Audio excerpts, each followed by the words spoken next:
ए जीवनटा ना खूब कम दिनर आ समय तो केते जल्दी जाऊँचे ताहा कहि हेबनी। आ जीवन मु एइथिपई कम दिनर कहूची कहीं ना जीवन काल भितर आमे विभिन्न अवस्था को देखि गति करती। तो बयस सबुबले समान न थाए। आ जेतेबेले आमे ठीक समय ठीक निष्पत्ति आ ठीक काम न करि पारंती ताहले पुणी सेतेबेले समय गड़ी गला परे आमे बयसर आउ गोटे पाद देश रे पहुंची जाती। तेणु सेतेबेले आमर कार्य आम कर्तव्य आम दायित्व अलग हो जाए। तेणुक जितेबले जहाँ चिंता करुँच ना सांगे सांगे एक्शन नियंतु। आपण जिते बड़ प्लान करिथांतु जिते बड़ गोल सेटिंग करिथांतु बिना एक्शन रे आपण किछि भी करि परिबेनी। तो फ्रेंड्स मो स्मिता आपण समस्त को स्वागत करुछि आज रो गोटे ब्लॉग को।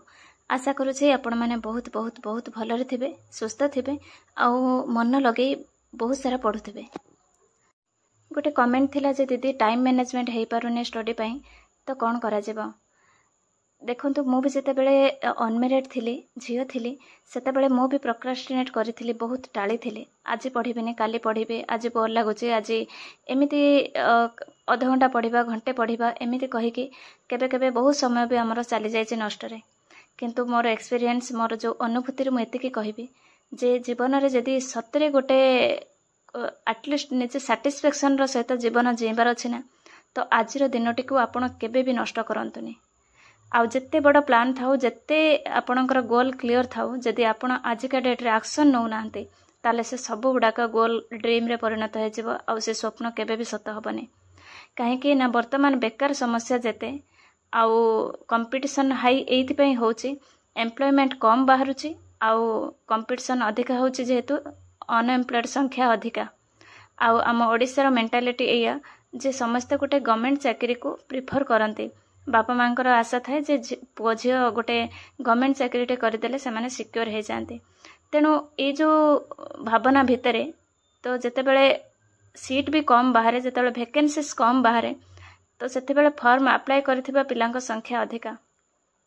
तो ए क्षेत्र रे जदि आज आमे टाळीबा आज पढ़िबानी काली पढ़िबानी एमिति जदि करिबा ताहले केमिति हबो। तेणु जदि निज जीवन को बदलैबार अछि वास्तविक भाव रे आ मु जो कहूची आपन को एटा केते दूर यथार्थ लागुची मु कहि परिबेनी।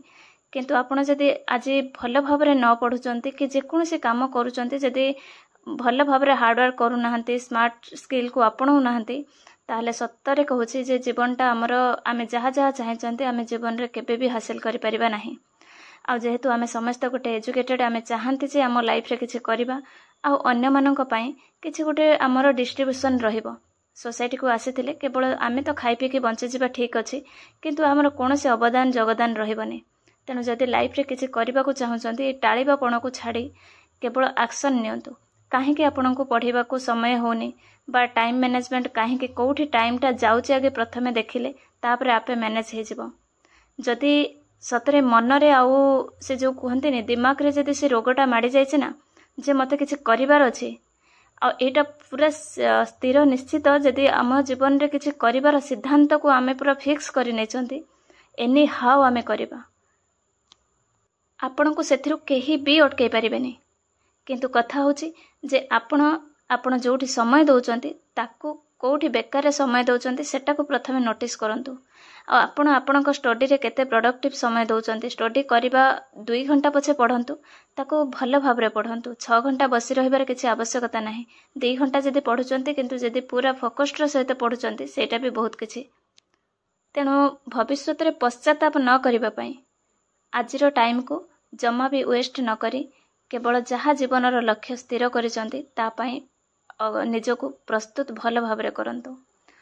तो फ्रेंड्स आज जेहेतु मो संध्या बेले टिके बाहर को जेबार अछि किछि एमते फंक्शन अछि तो तेणु करी मते इवनिंग सुधा सब काम सारिबार अछि ता सहित मोर जहाँ भी टिके स्टडी मु करूछि ताको भी कंप्लीट करिबार अछि। तो से सब काम सारिला परे मु बर्तन टिके चाहा बनाउछि। खाई सारला परे मु टिके रेस्ट नै आधा घंटा रु 45 मिनिट भितरे किंतु आज सेटा मु नै नाही। तो जेहेतु मते जदि गोटे जगह को समय मु दउछि ताहले से समय रे मते जहा करिबार थिला ताकू ता पूर्वरु मते कवर करिबार अछि। काहे कि ना आगरु जेतिकी गोटे मो जेतेबेले चैलेंज नै सेतेबेले मु ताको कंप्लीट करि पारेनी। तो एथर एमिति मो गोटे निजको भांगी भांगी जो कहंती ने एते भांगिला परे निजको एते शक्त करिछि मते किछि भी आ फरक पडुनी। मते एटा करिबार अछि माने करिबी तो जहाँ भी हो जाऊ।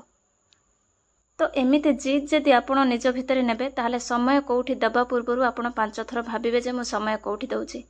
आ जदि आपण बेकार जगह समय देबा छाड़ी देबे ताहले आराम से आपणकर टाइम मैनेजमेंट हो जिवो। तो फ्रेंड्स आ गोटे कथा ये कही रखिबी जे स्वप्न आमर, तेणु पूरण करिवार संपूर्ण दायित्व भी आमर। आमे केबे केबे मनउणा करंती हमको किए साहाय्य कलेनी, और जेते पर्यंत आपण मैरिज करिनाहांती आपण जानतु जे आपण बहुत सेफ्टी जोन रे अछंती। आपण जो दिन मैरिज करिजिबे ना से दिन आपणकर बयस केते, आपण कोन करूथिले कि नाही, आपणकर को काम रे अभ्यास अछि कि नाही केही बुझिबेनी। आपणक मुंडरे थरे सिंदूर लागि गले ना तापरे आपण आराम से रोसई घरर सब दायित्व संभाळिबा पई योग्य होई जानती। सेठी के बुझंतिनी आपण से काम करूथिले न करूथिले किछि नाही, आपणको से दायित्व भार नबाको ही पड़िबो। तेणु जो माने आपण मैरिज करिनाहांती से समय को आपण जम्मा भी नष्ट न करी निज कैरियर पई भल भाबरे यूटिलाइज करंतु। आ जो माने भी मैरिज परे प्रिपेयर होचंती एतिकी कहिबी काहाठारु कोनोसी प्रकार आशा जे भाबिबे ये तम हस्बैंड ए मो सासु ए मो ननद कि जे भी फैमिली रे आपणकर रहउचंती काहाठारु कोनोसी आशा न रखी जेतेबेले निज लक्ष्य पई निजे अंटा भिड़ी जो कहते संघर्ष को निजे ही सामना करने को प्रस्तुत हो जिबे ना सेतेबेले जाइके हुए तो आपणक मनोबल आपणक मोटिवेशन सेतिकी आपणक ऊर्जा प्रदान करिवो आपणक मन, जाफल आपण जेते थकिले भी जेते काम थिले भी आपण समय बाहर करि परिबे और पढ़ी परिबे। आ जे पर्यंत आपण आशा रखुथिबे मते किए साहाय्य करदेले मु टिके समय पढ़ी, मो काम किए करदेले मु टिके जाई पढ़ी, सेमिति जम्मा भी आपण को हुए तो मिल न पारे। आउ क्वचित बहुत थांती जो मानक जो झियो मानक मैरिज परे तांको हस्बैंड हेले सासु ननद हेले कि सपोर्ट करती, किंतु 99% तो मु कहिबी काहाको भी एमिति झियो अछंती काहाको भी किछि भी सपोर्ट मिलेनी। तेणु निज लक्ष्य को निज भविष्यत को निर्माण करबा पई केवल निज व्यतीत आउ काहा उपरे भी भरोसा करंतुनी। आ जेतेबेले अन्य उपरे भरोसा करबा छाड़ी देबे सेतेबेले निज देहरे मनरे सबु आडे शक्ति आसी जिवो जे नाही मते एटा करिवार अछि। आ जेते पर्यंत अन्य उपरे भरोसा करुथिबे सेते ही लॉन्ग टाइम पर्यंत आपण संघर्ष करुथिबे। आ जेतेबेले साहस करी थरे आपण निज स्वप्नर भार को निजे ही नै जिबे, निज लक्ष्य को पूरण करबा पई निजे ही कहिबे जे नाही मो मनोबल को दृढ़ करके मु ही ए परिस्थिति को सामना करके पढ़िबी बा जहाँ भी आपण काम करूचंती करिबी, ताहले हुए तो आपण आराम से आपणक भितर से मानसिक बल शारीरिक बल निश्चित भाव में आसीजिव से शक्ति आपण निश्चित परिस्थिति सहित फाइट करके आगु को बढ़ी पारिबे। आ जेते पर्यंत भरोसा करुथिबे सेते पर्यंत ही केवल स्ट्रगल करुथिबे। आसीबे आ गोटे ब्लॉग नेकी, सेते पर्यंत रहउछि। Thanks for watching and love you all.